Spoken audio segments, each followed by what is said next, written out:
আজকে সবাই আলগা আলগা ঘরের মধ্যে বেড়া আইয়া হইয়া লাইছে, বউয়ে টেলিভিশন চাইতে আছে, ফুতে রাইতের 1টা বাজে আইছে, জিয়ে হে কোনার রুমে কথা কইতে আছে, কারোর সাথে কারো কোনো সম্পর্ক নেই। না না, মানামানি কিতা, আবার মানামানি কিতো থাকবে? আরে মানার জন্য তারে তো শিখাইতে হবে, কথা বলেন না কেন? যে এই সন্তান বড় হইয়া দেখলো, বুঝ হইবার পরে দেখলো তার বাপে 24 ঘন্টার মধ্যে 18 ঘন্টা বিড়ি খায়, এতে এই বাপের কিতা মানতো? কথা কয় না কেন? যেই ছেলে আইসা দেখলো তার বাপে কথায় কথায় গাইলায়, গালি ছাড়া কোনো কথা কয় না, তারে কিতা মানতো? তুই বেটারে কি মানবো? বেটা তুই তো কথায় গালি দেস, কথা বলেন না কেন? যেই বাপে কথায় কথায় মিথ্যা কথা কয়, মিথ্যা কথা কয়, তা তারা কি মানবো? সন্তান তারে কি মানবো? যেই মেয়েটা দেখলো তার মা সপ্তাহে 3 বার মার্কেটে যায়, এই মেয়ে তার মা থেকে কি শিখবো? কথা বলেন না কেন? পাউডার সুনু ছাড়া আর কিতা শিখবো? ফেয়ার এন্ড লাভলি আর ক্রিম ছাড়া শিখবোটা কি? মেকআপ বক্স ছাড়া আর শিখবোটা কি? কথা বলেন না কেন? শিখবেটা কি? আচ্ছা, আমার আরো কথা সামনে বলতেছি, এতটুকুর থেকে এই কথাটা জরুরি। বাপ, আপনারা যারা আপনাদের ছেলেদের তদারকি করেন না, আপনারা যারা আপনাদের মেয়েদের তদারকি করেন না, আপনারা যারা আপনাদের স্ত্রীদের তদারকি করেন না, এমনকি কারো তদারকির জন্য তাকে পেশও করেন না, কারো তদারকির জন্য তাকে নিয়েও যান না, কারো কাছে নিয়েও যান না, কোনো আল্লাহওয়ালার সোহবতে, কোনো বুজুর্গের সোহবতে, কোনো হক্কানি রব্বানি মুত্তাকি আলেমের সংস্পর্শে আপনারা যারা সন্তানদেরকে নেন না, আল্লাহর কসম, কোরআনের ছোঁয়ায় না আনলে, ওলামায়ে কেরামের ছোঁয়ায় না আনলে আপনার সন্তানের দুনিয়া সুন্দর হবে না, আখিরাতও সুন্দর হবে না। হাদিবিহীন জীবন সুন্দর হয় না। হাদিবিহীন কি হয় না? জীবন সুন্দর। আজকে ছেলেগুলোকে আপনারা লাওয়ারিশ ছেড়ে দিয়েছেন, লাওয়ারিশ, লাওয়ারিশ, লাওয়ারিশ। আমাদের জীবন আলহামদুলিল্লাহ বাবা মা এক মুহূর্তের জন্য আলগা রাখে নাই, আলগা রাখে। কর্মজীবনেও আলহামদুলিল্লাহ, আজকের এই সময় পর্যন্ত আলহামদুলিল্লাহ কোনোদিন মুরব্বির, আল্লাহওয়ালার, শায়েখের, কোন বুজুর্গের নিসবত ছাড়া, নির্দেশনা ছাড়া জিন্দেগি এখনো চালাই নাই। আশা করছি ইনশাআল্লাহ মৃত্যু পর্যন্ত চালাবো না ইনশাআল্লাহ।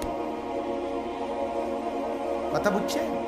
আমার তো এই কথা স্পষ্ট মনে আছে, আল্লাহর কসমে কোরআন সাক্ষী রেখে বলতে পারি, আমি হযরত বেলালের ঘটনা, আল্লাহর রসুলের জীবনী, কারবালার ঘটনা, হাসান হুসাইনের ঘটনা, তারপরে বেল্লালের আজানের ঘটনা আমার একেবারে স্পষ্ট মনে আছে। এগুলো আমি আমার মার কাছে কোলে বসে বসেই শুনছি। এ তো আমার মা শিখাইছে আমারে। ওঠো ওঠো ওঠো বিল্লাল, ওঠো মিনারায়, হ্যাঁ, এই গজল এটা আমার মা আমারে শিখাইছে। আমার প্রাইমারি স্কুলে আমি এই গজল শুনাইছি, আমার এটা মনে হয়, এতটুকু আমার যেখানে আসে। তাইলে মা সন্তানকে তদারকি করে, বাবা সন্তানকে কি করে? তদারকি করে। এটা জিম্মাদারি, এটা জিম্মাদারি। আজকে আপনাদের কাছে এটা গুরুত্ব দিলাম। বাপ, আমাদের সমাজ, আমরা আজকের এই প্রজন্মকে একটু বুঝান। আল্লাহর কসম বাপ, আজকে 3 মাস, 3.5 মাসের কাছাকাছি আমি কুরবানির ঈদের 4 দিন আগে মোটর সাইকেল অ্যাক্সিডেন্টে আমি আমার ব্যথা পাইছি। আমার ডান পায়ের হাঁটুর নিচের মোটা হাড্ডিটা ভেঙে গেছে। আমি টানা 2 মাস বিছানায় ছিলাম। একবারে অজু, ইস্তেঞ্জা, টয়লেট, বাথরুম, খানা, খাদ্য, নামাজ সব বিছনাতেই করতে হয়েছে। একটা পাওটা করে 2 ইঞ্চি নাড়াইতেও পারি নাই। কিন্তু ওই 2 মাস আমি ব্যক্তিগতভাবে অনেকগুলো কিতাব পড়ছি নিরিবিলি, যেহেতু আমি চুপচাপ বইয়াছিলাম। আজাইরা কথা বোঝেন নাই? তখন আমি বারবার যে জিনিসটা পড়ছি যে কিয়ামতের আগে আল্লাহ রসুল কি বলে গেলেন, কি হবে, এইটা আমার এই অ্যাক্সিডেন্টের সময় আমি খুব মনোযোগ দিয়া গুরুত্বের সাথে পড়ছি। নওজোয়ান সাথীরা, জোয়ান ভাইরা, আল্লাহর কসম আমি তোমাদের কাছে বলি বাপ, আল্লাহ রসুল সাল্লাল্লাহু আলাইহি সাল্লাম বলেন কিয়ামতের আগে মানুষের জীবনে অভাব এবং দুর্ভিক্ষ চূড়ান্ত পর্যায়ে আসবে। এটা আল্লাহ রসুলের ভবিষ্যৎবাণী। 1। 2 নাম্বার, কিয়ামতের আগে মানুষ দাজ্জালের ফিতনায় পড়ে কোটি কোটি মানুষ 40 দিনের মধ্যেই নিজেদের ঈমান হারাইয়া জাহান্নামে হবে। হাদিস, মুসলিম শরীফের হাদিস। দাজ্জালের কথা বুখারী, মুসলিম, আবু দাউদ, তিরমিজি, নাসাই, ইবনে মাজাহ সব কিতাবে আছে, সব কিতাব। আল্লাহ রাসূল বলেন 3টি বছর এমন হবে, প্রথম বছর আসমান থেকে 3 ভাগের 1 ভাগ বৃষ্টি হবে না, জমিন থেকে 3 ভাগের 1 ভাগ ফসল হবে না। দ্বিতীয় বছর 2 ভাগ বৃষ্টি হবে না, দ্বিতীয় বছর 2 ভাগ ফসল উঠবে না। তৃতীয় বছর 1 ফোঁটা বৃষ্টি হবে না, 1 ফোঁটা জমিন থেকে ফসল উঠবে না। লা তামতুরুস সামা, আসমান বৃষ্টি বর্ষণ করবে না। ওয়ালা তামবুতুল আরদু, জমিন থেকে ফসল উঠবে না। আল্লাহ রাসূল বলেন এই 3টি বছরের লাগাতার দুর্ভিক্ষে মানুষগুলোর মধ্যে হাহাকার আর দুর্ভিক্ষ পুরি যখন চূড়ান্তভাবে শুরু হবে, আপনি কল্পনা করেন 3 বছর লাগতো না।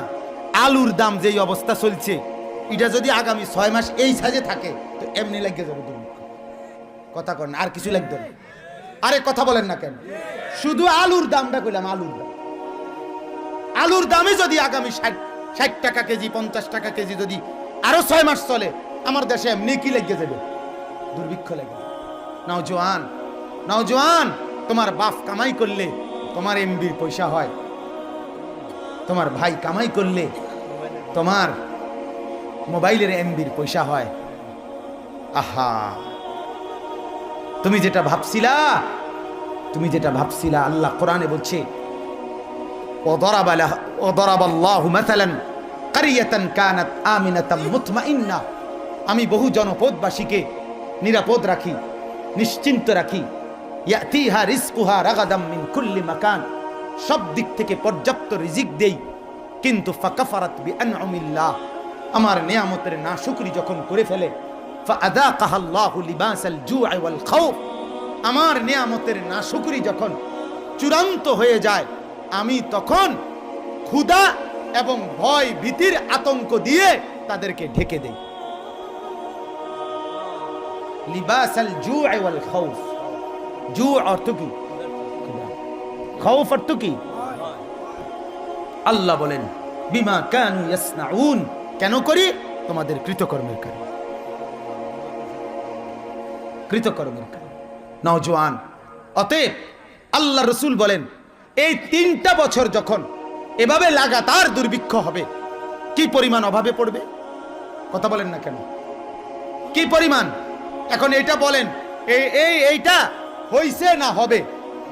হইছে না হবে? এটা কি মুসা নবীর ঘটনা নি কইলাম, না ঈসা আলাইহিস সালামের আমলের ঘটনা কইলাম? এটা আমাদের সামনে মুসলিম শরীফের হাদিস,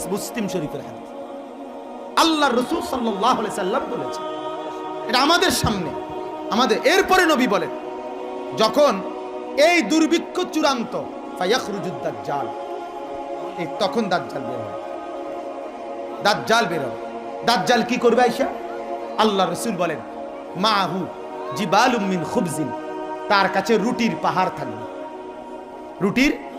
ওয়া মাহু লাহমুন, তার কাছে গোশত থাকবে। ওয়া মাহু নাহরুম মিন মাইন, তার সাথে পানির নহর থাকবে।